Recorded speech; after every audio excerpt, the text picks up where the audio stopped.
Welcome to the Real News Network. I'm Jessica Devereaux in Baltimore. J.P. Morgan Chase will pay a $13 billion settlement to the Justice Department over charges that it sold toxic mortgage-backed securities that fueled the financial crisis of 2008. This $13 billion amount is the largest settlement of its kind, and it represents more than half of the firm's $21 billion in profits last year. Being the country's largest bank, J.P. Morgan can still face criminal charges despite the deal. Now joining us to discuss all this is Bill Black. He's a former financial regulator and author of The Best Way to Rob a Bank is to Own One, and he also teaches economics and law at the University of Missouri, Kansas City. Thanks for joining us, Bill. Thank you. Bill, just really quickly, can you explain to us what mortgage-backed securities are? Sure. So a mortgage-backed security is a bond, which is a big IOU. And what they do is buy many thousands of mortgages, and then they take the cash that comes from those mortgages when we pay interest and principal on those mortgages, and that cash flows through to whoever buys the bond. And what that means is if a bunch of people don't repay their mortgages, the people who buy these mortgage-backed securities, or MBS, lose a lot of money. And of course, that's what happened in this crisis, because the lenders originated, that means made, so many fraudulent loans that produced massive losses. Okay, and because of these massive lawsuits, now J.P. Morgan has to pay this $13 billion settlement. But it's really being reported as this big step toward bringing the banks to justice for their role in the financial crisis. Do you actually agree with that point of view?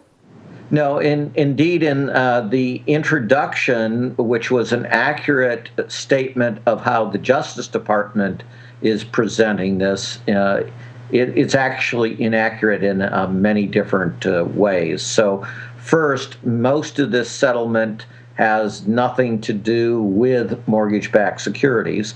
That's only one of what are reportedly 9 different areas of fraud by J.P. Morgan that are the subject of this settlement.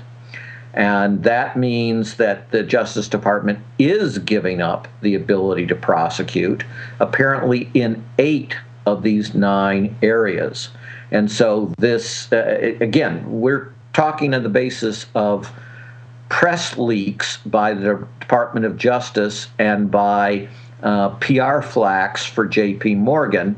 We don't have an actual deal that's been made public. So all of this is tentative and could be factually inaccurate because these people have an incentive to, of course, portray the deal differently. But as it's being portrayed in the press, they are going to give up the ability to prosecute for literally tens of thousands of frauds committed by J.P. Morgan's folks.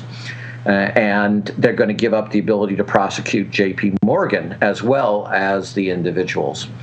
The settlement is not $13 billion, although it's being portrayed as that. It is at best $9 billion, and that's because the other $4 billion represents what we call loan workouts. Loan workouts are something that you do as a bank because if you try to insist on the original deal, the borrower can't repay, it goes to foreclosure, there are lots of losses.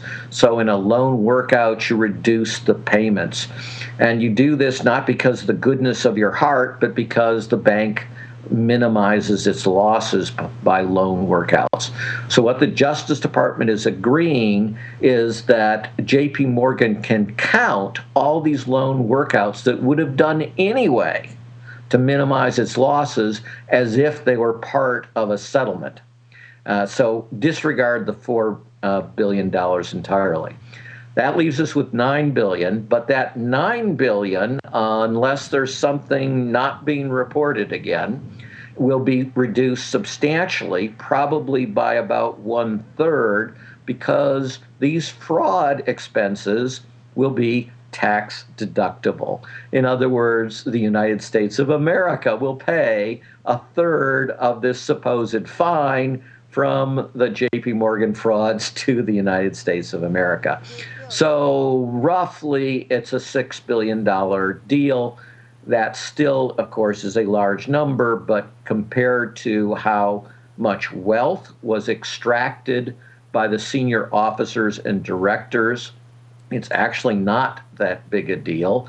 And compared to the losses they caused to the world through these frauds that drove the financial crisis, it's actually a pittance. But you knew that the Justice Department was never going to recover more than a small fraction of the damages that JP Morgan and others caused, because if they were to collect the damages, every large bank in America would be bankrupt. So, Bill, I just want to get back to your point about these settlements potentially being tax deductible. Forbes is actually reporting that the U.S. Public Interest Research Group thinks precluding JP Morgan Chase from claiming tax deductions should be explicit to safeguard taxpayers. The group claims that unless JP Morgan Chase is explicitly forbidden, it will write off the settlement. That would make taxpayers bear 35% of the cost of the settlement. So, Bill, what do taxpayers have to do with this, and why should taxpayers potentially be on the hook for this? Well, the United States government clearly should not be on the hook for this. It would be completely outrageous. And by the way, that would make it completely normal. And this is one of the high but hidden prices we pay because they're not prosecuting the elite bankers and the elite banks for the frauds. If they prosecuted and if they got a criminal judgment, it would typically, for fraud, it would typically not be deductible. Whereas when you do a regular civil settlement, the normal tax rule is that that's a business expense and it's deductible. And for an entity like JP Morgan, actually, I'm not sure that it would result in a 33% reduction because JP Morgan pays so little in the way of taxes. But it certainly would end up in some deduction that would further reduce the supposed size of this fine. Okay, well, thank you so much for joining us, Bill Black. Thank you. And thank you for joining us on the Real News Network.